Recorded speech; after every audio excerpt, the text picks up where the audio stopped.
শুধুমাত্র হাদির জানাজায় লক্ষ লক্ষ মানুষ হওয়াটা হাদিকে সম্মান দেওয়া নয়, যে তার জন্য শোক করলে কোনো কাজ হবে না, দুঃখ করলে কোনো কাজ হবে না।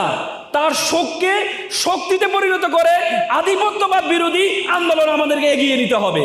রাসূল করিম সাল্লাল্লাহু আলাইহি সাল্লাম উহুদ যুদ্ধে, তোমরা জানো উহুদ যুদ্ধে রাসূল করিম সাল্লাল্লাহু আলাইহি সাল্লাম একটা সময় একটা কলরব উঠেছিল যে রাসূল করিম সাল্লাল্লাহু আলাইহি সাল্লাম শাহাদাত বরণ করেছেন। সকল সাহাবা মন খারাপ করে বসে আছেন, হতাশ হয়ে বসে আছেন।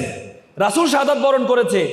তখন তাদের সাথে একজন সাহাবা ছিলেন, আনাস ইবনে নদর রাদিয়াল্লাহু তাআলা আনহু। তিনি বললেন, তোমরা মন খারাপ বসে আছো কেন? বলে যে আমাদের রাসূল শাহাদাত বরণ করেছে, তো আমরা আর কি করব? বলছে রাসূল শাহাদাত বরণ করেছে, রাসূল যে জন্য শাহাদাত বরণ করেছে, যে আদর্শ বাস্তবায়ন করার জন্য শাহাদাত বরণ করেছে, আমরা আরো যুদ্ধে অংশগ্রহণ করে সে আদর্শের জন্য আমাদের জীবনকে দিতে হবে।